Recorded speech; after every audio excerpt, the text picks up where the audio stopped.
Ever find yourself staring into the fridge, completely clueless about what to eat, let alone what to make? Happens to the best of us. Right. And then there's that sinking feeling when you realize how much you spent on takeout last month.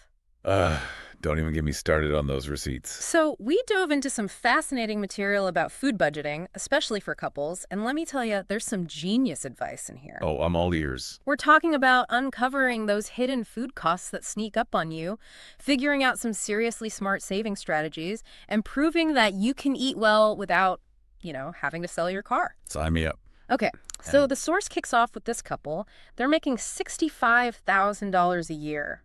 Sounds pretty comfy, right? yeah, not bad at all. But here's the thing.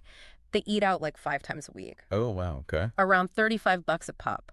Now, you do the math, that's a whopping 700 bucks a month just on restaurant meals. Yeah, it adds up so fast, doesn't it? Yeah. I mean, I get it. Dining out is fun. It's social. But like 700 a month, that's a serious chunk of change. Exactly. So instead of that nightly what's for dinner panic, the source is all about meal planning. Is it really the holy grail of a budget-friendly kitchen, or is that like hype? Oh, it's a game changer for sure. Think of it like having a game plan for your meals. No more last-minute supermarket runs or desperate takeout orders. It's about being prepped, knowing exactly what you're making and when.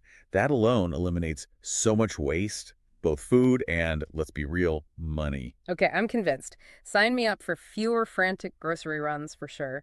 But even then, those supermarkets are like a maze designed to make you spend more. Any tips on navigating those aisles like a pro? The source mentions these things called loss leaders. Ever heard of those? Loss leaders, ring a bell, but refresh my They're memory. basically items supermarkets will actually sell at a loss just to get you in the door because, of course, they're banking on you buying a bunch of other more expensive things. So Mm, if you can spot those loss leaders and like plan your meals around them, genius. that's brilliant. I'm adding loss leader detective to my resume. Speaking of detective work, we've got to talk about this idea from the source about cutting back on restaurant meals. They suggest aiming for 2, maybe 3 times a month. Realistically, is that doable without sacrificing our social lives and sanity? So it's less about deprivation, more about, being smart. Instead of just slashing that restaurant budget, how about creating a designated eating out fund? That way, those meals feel like special occasions. Oh, I like that. It's about being intentional with those fun dinners rather than like feeling guilty every time you order takeout. Exactly. Now, the source also talks about food waste, which, like, come on, who isn't trying to be a little better to the planet? Plus, less waste equals more money saved. Any surprising tips there? You would not believe how much food gets tossed out. It's Yeah. mind-blowing. We got to come friends with our leftovers. That roast chicken from Sunday dinner. Hello, chicken salad sandwiches, chicken noodle soup. The possibilities are Yep. endless. Seriously, giving those ingredients a second life. And the planet thanks you. So it seemed like the big takeaways here are planning is everything, small tweaks can make a huge difference, and home cooking.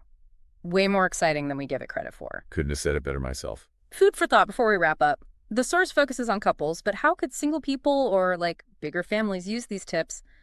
Let us know what you think. Until next time, happy budgeting, everyone.